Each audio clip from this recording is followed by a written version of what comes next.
Hi, everyone, and welcome to the Human Pulse podcast, where we talk about living well with technology. I'm Fabrice Neuman, a tech consultant for small businesses. And I'm Ann Trager, a human potential and performance coach. This is episode 23, recorded at September 21st, 2025. Human Pulse is never longer than 30 minutes, so let's get started. All right. So today, Anne, I wanted to talk about form over function. It was mainly sparked by the new releases from Apple, mainly the new versions of all their OSs, iOS, iPadOS, macOS, and what have you. They all have two main common points. They share the version number, 26, because Apple switched to yearly numbering, and also a new graphic interface called Liquid Glass. And I don't know if you've noticed, but I've been somewhat vocal about how I don't like this interface. Oh, yes, I have noticed. Yes. So mainly this interface is based on animated translucency that, to my eyes, impedes on the legibility of the whole thing. I don't like it. But so the thing is, right away when I first used it a couple of months ago, I thought about how so many people mistake ergonomics for how things look instead of for what it really is, which is how things work. And in this instance, the liquid glass, it's beautiful, it's shiny at first glance, but then I think it slows down the usage of the device because, as I said, it's less legible, and also you have to, quote unquote, wait for some animations, even for the simplest toggle. And so, while some people told me, maybe not in so many words, that it was just an old fart averse to change. That wasn't me. No, it wasn't you. And maybe for the first part, it might be true. Who knows? Still, I've been using and testing new stuff for a living for more than 3 decades. So, Yeah, I don't think that you're very averse to change.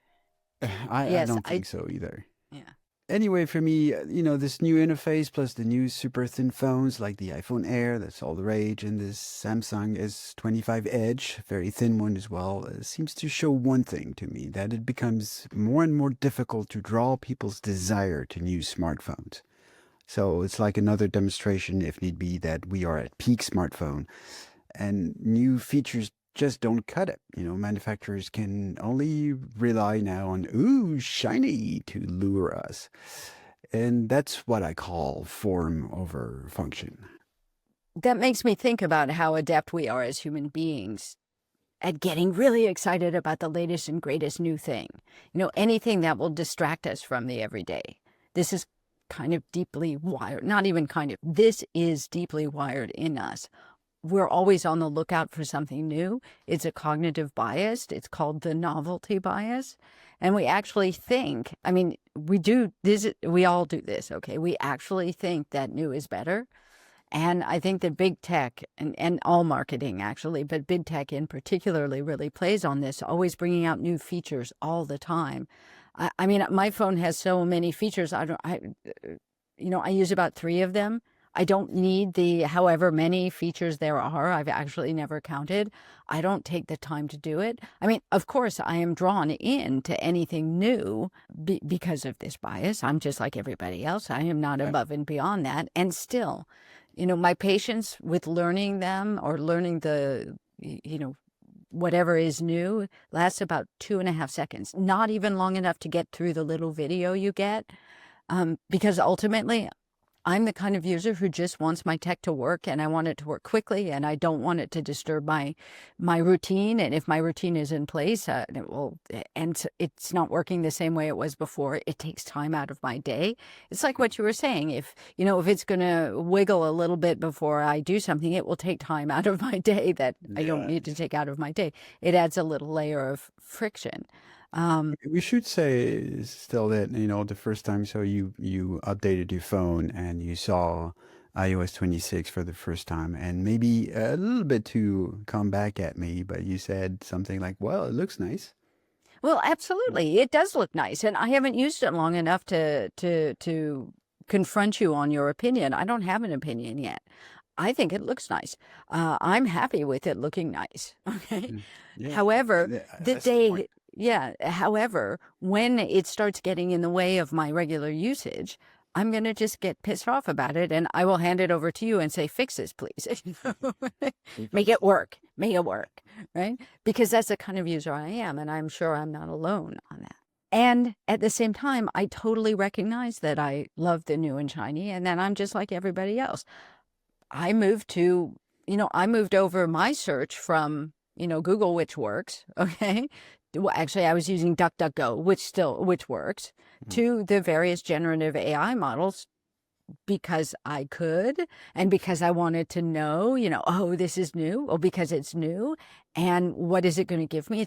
I can do it in a different way, a new way with, natural language, and I can get different kinds of responses in natural language.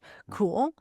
And I'm just like a lot of people. I mean, there's a recent report out from OpenAI that says 3/4 of the conversations that take place on OpenAI focus on practical guidance, seeking information. I mean, that's search. That's what we did. How do you do this? Okay. And, 49% of those messages are asking. They categorize it as asking, doing, expressing. Now, mind you, this is published by OpenAI, so it's probably a little bit biased just in one way or another. However, that said, we talked about this already. People are using this new incredible tool as a glorified search engine. So is this the new shiny object syndrome? Probably. Yeah, probably. Because Gen AI, the studies show Gen AI, they say about Gen AI say that it is absolutely lousy at providing accurate answers. So why do I go to it for answers? Yeah, I think it's probably the another demonstration of this, balance where there's something new, so we tend to use it a lot, and then we go back a bit. And for sure, it does not replace a search engine as we know it. So sometimes, we try to replace something, and then it just adds on top of the technology we already have. And this is exactly, to me, the same thing with Gen AI used as search engines. And you were talking about the lousy answers that sometimes, a lot of time, many times, the Gen AI can give lousy answers. And there was this particularly interesting, I found, study from the NewsGuard website. And they made a study comparing 2024 and 2025's answers from different Gen AI chatbots. Let me quote from their website first. They say, so AI false information rate nearly doubles in 1 year. Wow. NewsGuard's audit of the 10 leading generative AI tools and their propensity to repeat false claims on topics in the news reveals the rate of publishing false information nearly doubled, now providing false claims to news prompts more than 1/3 of the time, end quote. We'll put the link in the show notes, and everybody can download the story for free just by giving an email address. But so one tidbit I wanted to discuss here on that topic, there's a nice graphic showing some, comparing results between different chatbots. I'm not going to give all the numbers and some of the chatbots I didn't know anyway. But so these are the percentage of responses containing false information. For example, for ChatGPT in 2024, it was 33%. In 2025, 40%. So every time it's for between August 2024 and August 2025. For Mistral, the French one, it's stable at 36 and 36. Then the first surprise to me was from Gemini, so Google, the king of search. And so in 2024, it was 6.5% basically. And in 2025, it was more than 16.5%. And then you have, we talked a lot about Perplexity, which advertised itself as being the king of AI search, saying we know how to do that. And so in 2024, the percentage of responses containing false information was 0%. So good, like even great. But in 2025, it was more than 45%. So all of a sudden, you don't want to use Perplexity to search information on the web because like almost half the time, you're going to get some of part of the answer being false information. And the other one I wanted to talk about is Claude from Anthropic, because it's stable at 10% between 2024 and 2025. So that led me personally to make the switch from ChatGPT to Claude. And with the obvious caveat that these numbers are probably going to change very quickly and probably already have. But I'm going to follow up on, and follow NewsGuard because they're going to give us some more information in coming months, I'm sure. So I think it's really interesting because what that also says is that there's a whole lot more false information out there. So that and that AI cannot tell the difference. Okay. Yeah, Yeah. exactly. Well, there was one explanation given by I think it was Radio Canada. Mm. They try to go deeper into this and try to explain these numbers. And one of those those explanations, sorry, was the fact that basically in 2024 you could ask those chatbots for questions and they would rely only on their corpus database, what they knew, right? And after that, they were added with the feature of being able to search the web and compile answers and give them to us in those wonderfully written sentences that we like so much.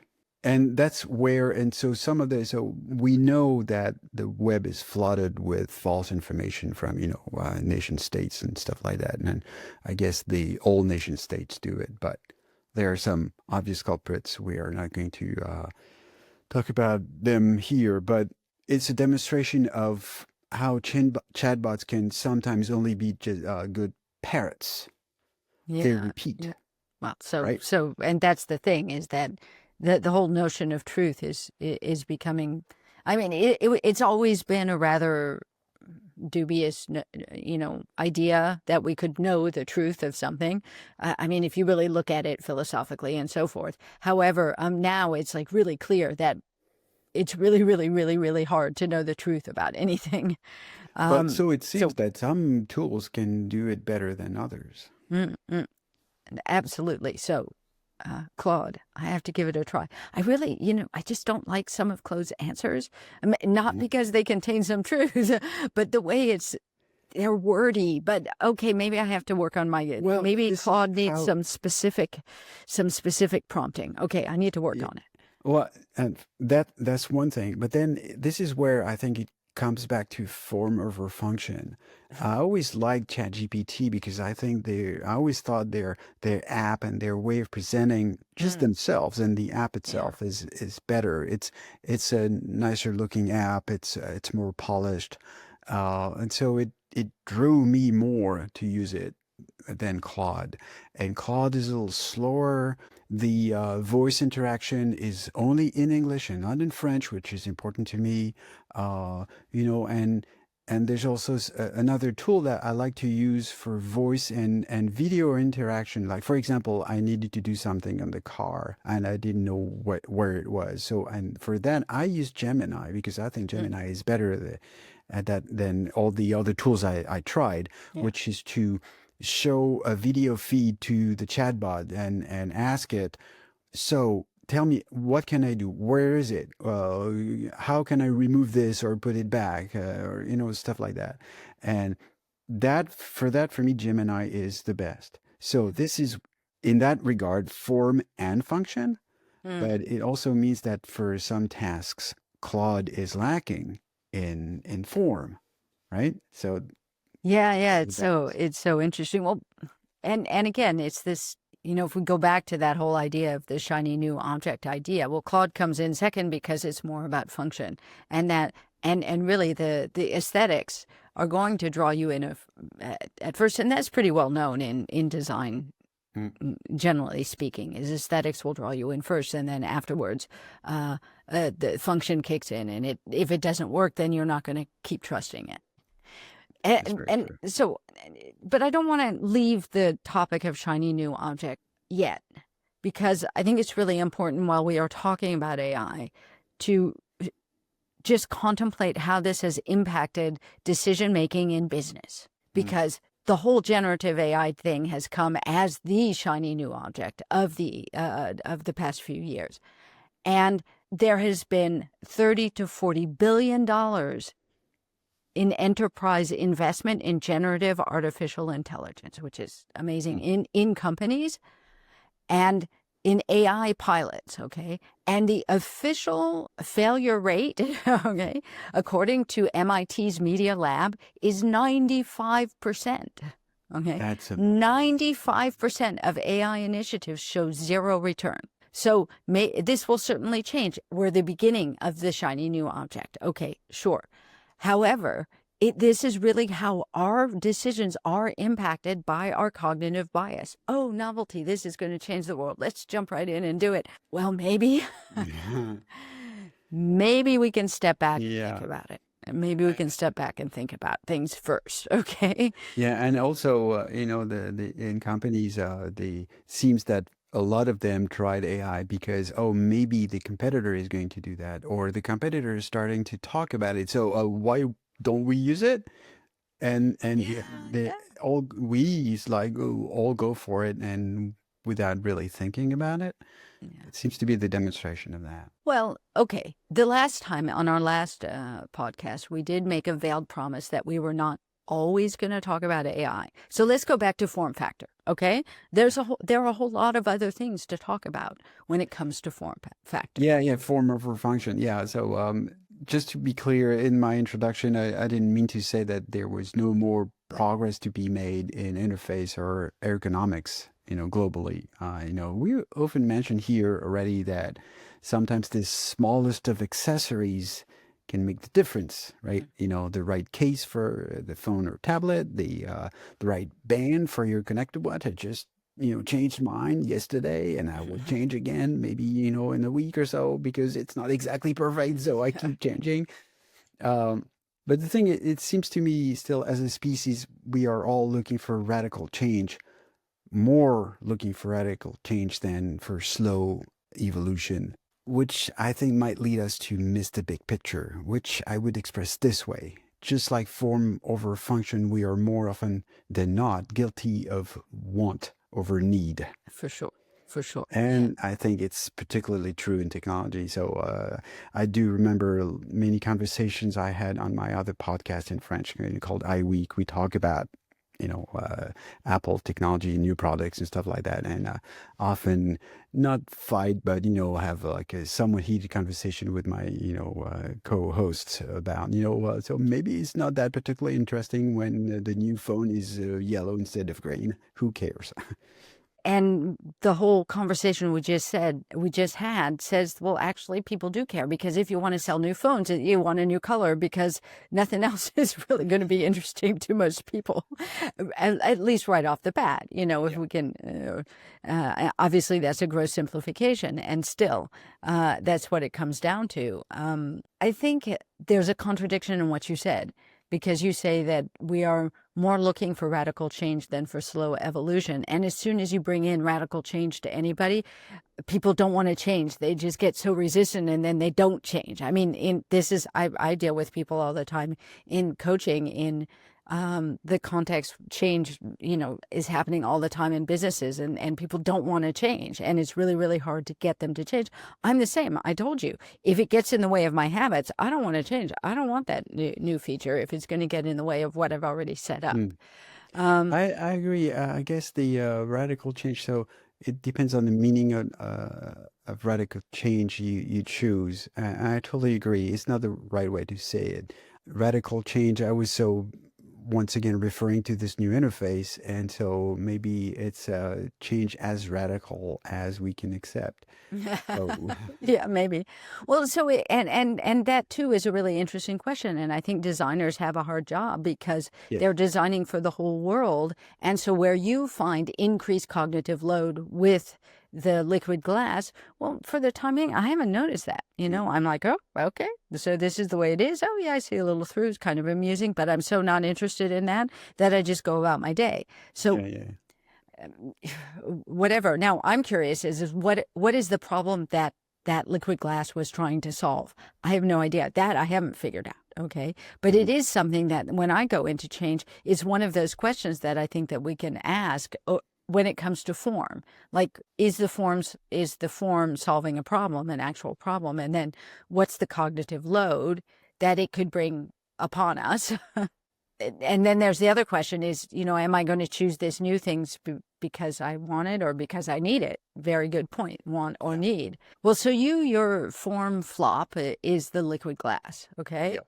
Mine is actually, this is going to date me a little bit. It's emojis. Okay. I mean, emojis, it's a communications tool. So you would think that they were made to improve communication, right? And I don't, when have emojis ever improved communications? I mean, really? Do they improve communication? Maybe just not for me. I don't know.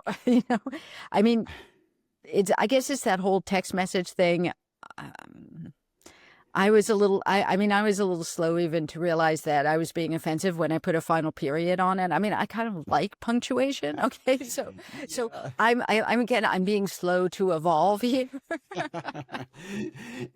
So I think that it might also mean that you're just an old fart like me. Okay. It's, Okay. I'll own so that. this is generational for sure. The punctuation. So, and we also had this discussion several times with, on our weekly meeting in Tech Connect Europe about the M dash being a marker for AI generated text. And I would say that a lot of people don't know what an M dash is anymore. I know, it's so sad. I used to use M dashes all the time, one of my favorite punctuation marks ever. And now when I use it, I actually talk about cognitive load. I actually put a little thing in and says that M dash is all my own, I mean, because otherwise I can't use it. I'm so sad about that. Anyway, so anyway, is punctuation form or function? Well, actually, it's both. So Yep. so to circle it back to our conversation, and seriously though, the balance of form and function is really important.